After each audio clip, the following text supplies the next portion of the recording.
गरीब घर का लड़का। एक छोटे से गांव में अर्जुन अपनी मां के साथ रहता था। उनका छोटा सा मिट्टी का घर था। अर्जुन दिन में खेतों में काम करता और रात में बड़े सपने देखता। उसकी मां हमेशा कहती, बेटा, मेहनत करने वाला कभी हारता नहीं। माँ, मैं बड़ा होकर खूब मेहनत करूँगा ताकि आपको कभी दुख न हो। गांव में मेले की घोषणा। एक दिन गांव में बड़ा मेला लगने वाला था। मेले में शहर से फिल्म डायरेक्टर आने वाला था। पूरा गांव खुश हो गया। रघु दौड़ते हुए बोला, अर्जुन, अगर तू हीरो बन गया ना तो मुझे अपना मैनेजर बनाना। दोनों जोर जोर से हंसने लगे। गांव का अमीर ठाकुर वीर सिंह अर्जुन को पसंद नहीं करता था। वह सबके सामने बोला, गरीब लोग सिर्फ मजदूरी कर सकते हैं, हीरो नहीं बन सकते। पूरा गांव चुप हो गया। अर्जुन की आंखों में आंसू आ गए, लेकिन उसने हार नहीं मानी। अर्जुन रोज सुबह दौड़ लगाता, आईने के सामने डायलॉग बोलने की प्रैक्टिस करता। रघु मजाक में कहता, अरे भाई, तू तो असली फिल्म स्टार लग रहा है। मीरा भी अर्जुन का हौसला बढ़ाती रही। मेले में बड़ा स्टेज लगा था। सैकड़ों लोग ऑडिशन देने आए। अर्जुन डर रहा था। तभी उसकी माँ बोली, डरना मत बेटा, सच और मेहनत हमेशा जीतते हैं। अर्जुन स्टेज पर गया। उसने दमदार डायलॉग बोला, गरीब इंसान की सबसे बड़ी ताकत उसका हौसला होता है। पूरा मैदान तालियों से गूंज उठा। ठाकुर वीर सिंह ने अर्जुन को रोकने की कोशिश की।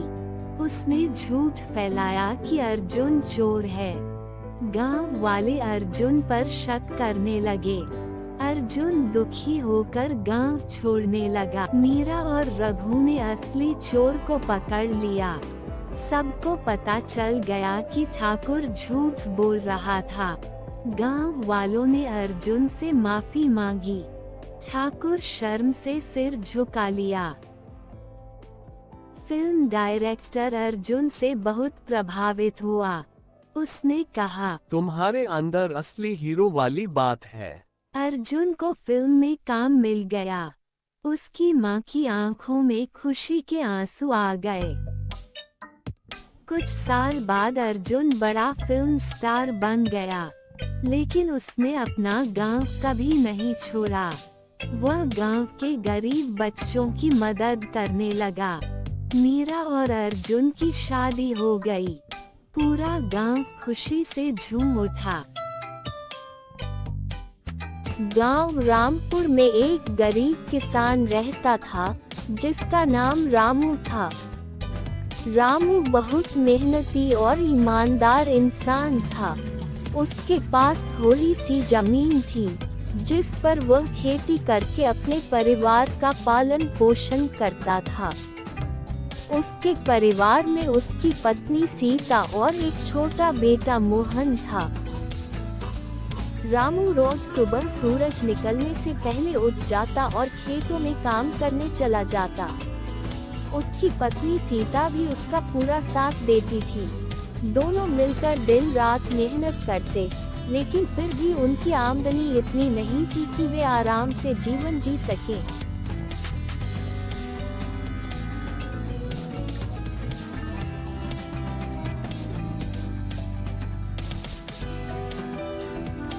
एक दिन गांव में खबर फैली कि राजा ने घोषणा की है कि जो भी किसान सबसे अच्छी फसल उगाएगा, उसे बड़ा इनाम मिलेगा। ये सुनकर गांव के सभी किसान उत्साहित हो गए। रामू ने भी सोचा, अगर मैं मेहनत करूं तो शायद मैं भी यह इनाम जीत सकता हूं।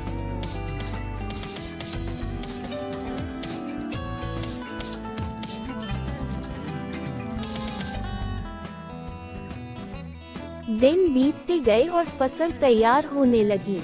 रामू की फसल पूरे गांव में सबसे अच्छी थी, हरी भरी और स्वस्थ। गांव के लोग उसकी मेहनत की तारीफ करने लगे।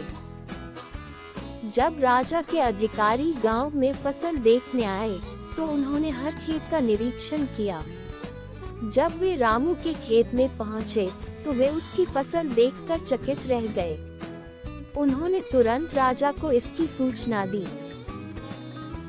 राजा साहब, सारा किसान के खेती से एक किसान का खेती बढ़िया था। उस किसान का नाम है रामू। जिस किसान के दिल में ईमान और हाथों में मेहनत हो, उसके खेत हमेशा सोना उगलते हैं। कुछ दिनों बाद राजा खुद गांव में आया और सभी किसानों को बुलाया। उसने कहा, मैंने सभी खेत देखे हैं और इस बार का इनाम रामू को मिलता है।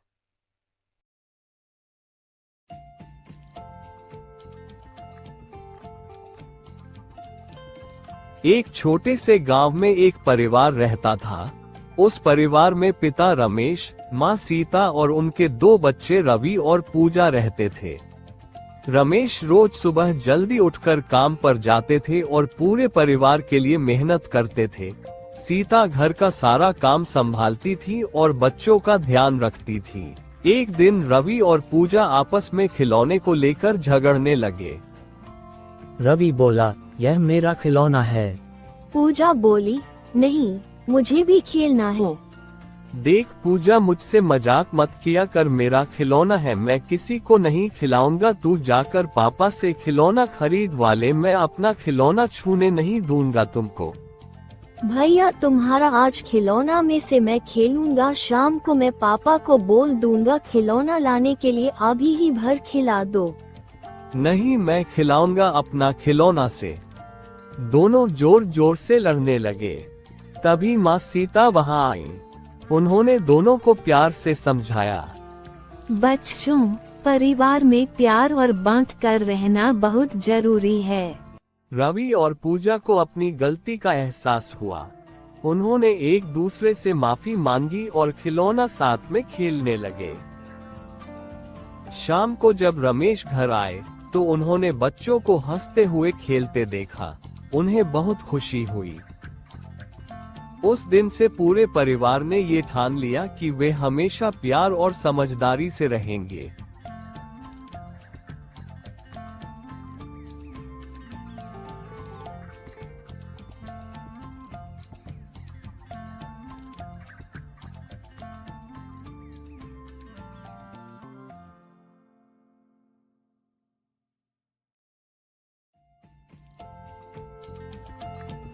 बहुत समय पहले एक समृद्ध राज्य था। उस राज्य के राजा का नाम विक्रम सिंह था और रानी का नाम देवयानी।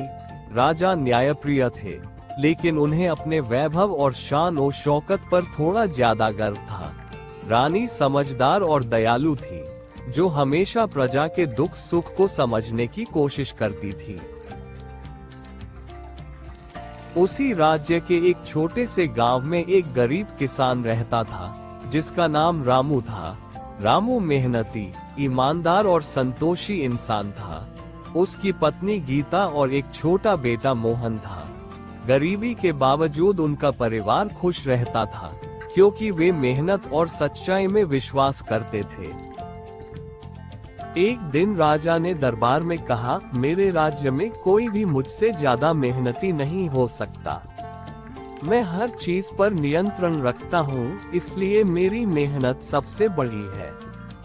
दरबारी राजा की हाँ में हाँ मिलाने लगे, लेकिन रानी देवयानी चुप रही। उन्हें लगा कि राजा को असली मेहनत का मतलब समझना चाहिए।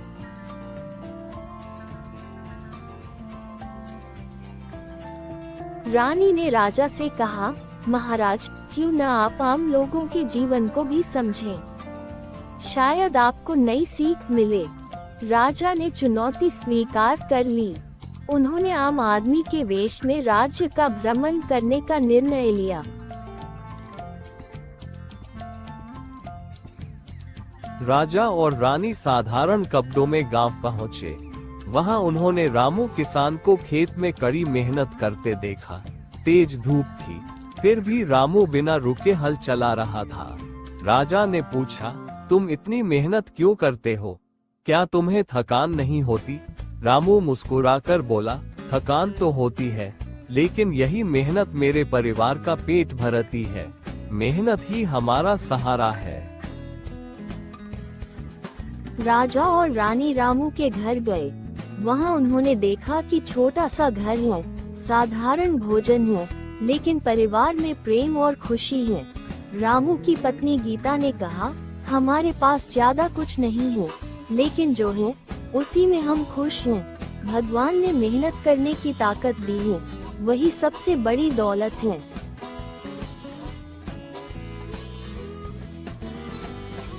राजा ने सोचा कि वह भी एक दिन किसान की तरह काम करके देखेगा। अगले दिन वह रामू के साथ खेत में गया। कुछ ही घंटों में राजा थक चूर हो गया। उसके हाथों में छाले पड़ गए और शरीर दर्द करने लगा।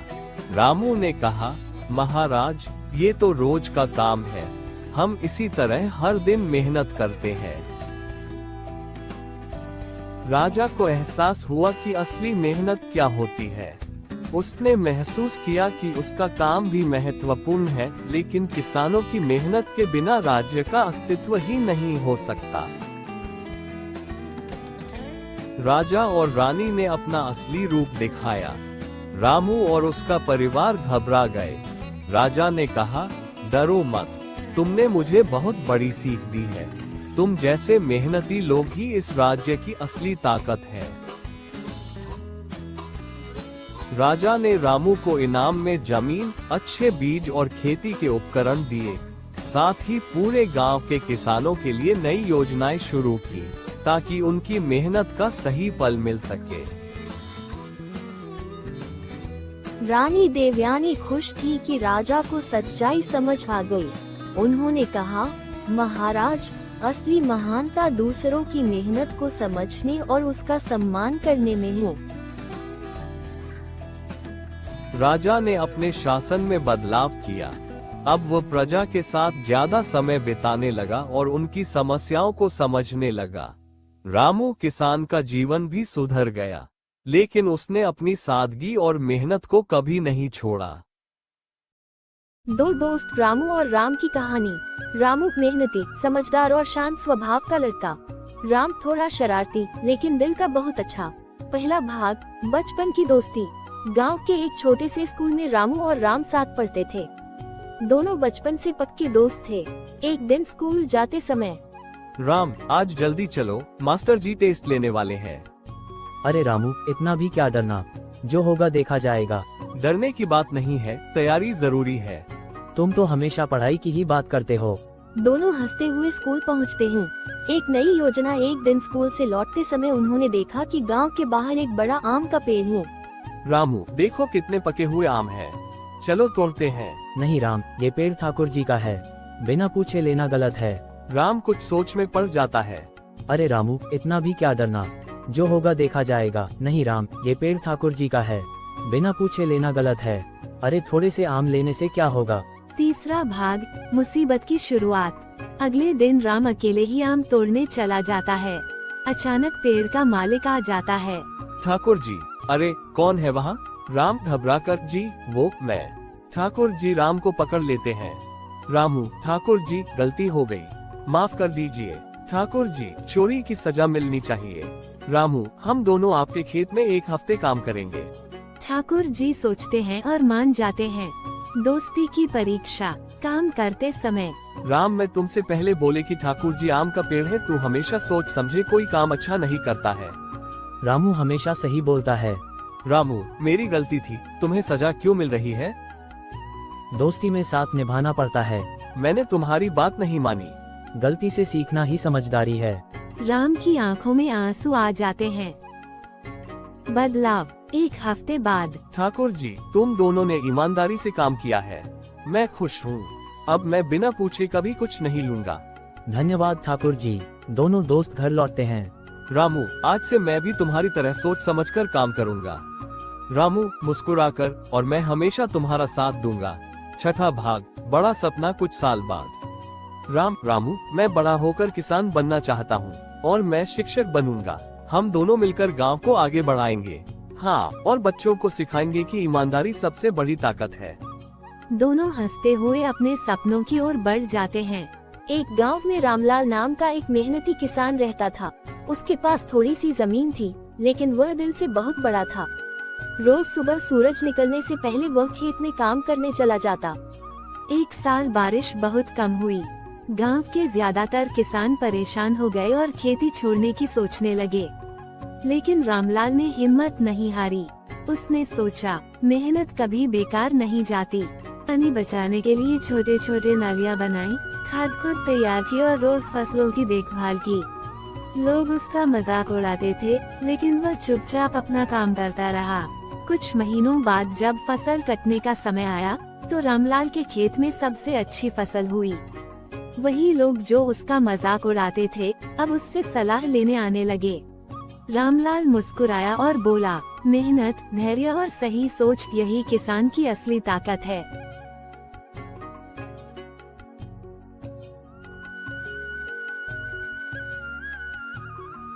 एक गांव में दो भाई रहते थे, रामू और श्याम।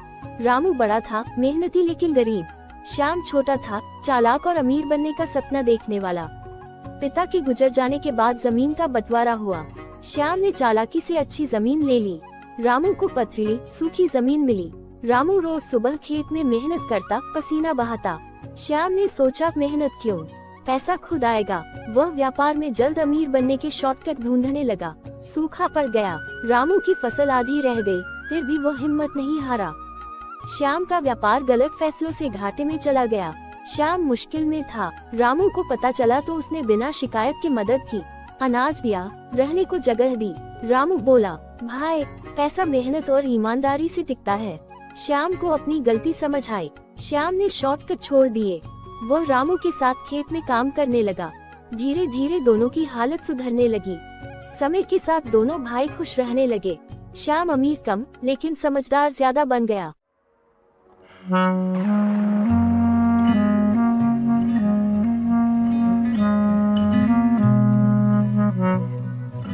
रामपुर नाम के एक गांव में आर्यन नाम का एक लड़का रहता था। आर्यन के माँ बाप बचपन में ही गुजर चुके थे।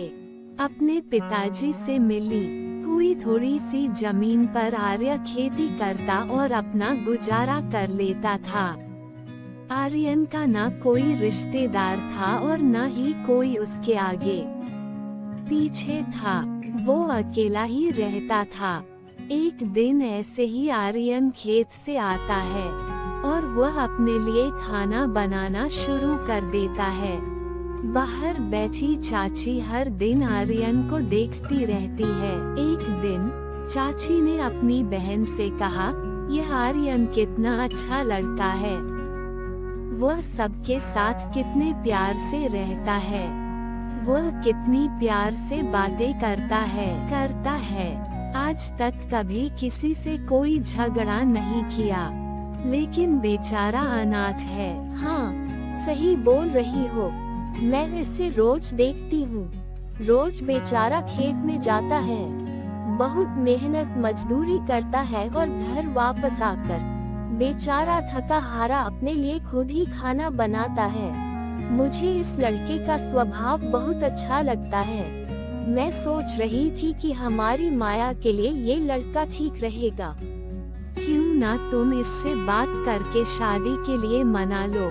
कमला, तूने तो मेरे मुंह की बात छीन ली। मैं भी तुझे यही कहने वाली थी। ऐसा लड़का तो ढूंढने से नहीं मिलेगा और आर्यन हमारी माया को बहुत खुश रखेगा। माया के लिए तो अच्छा ही है।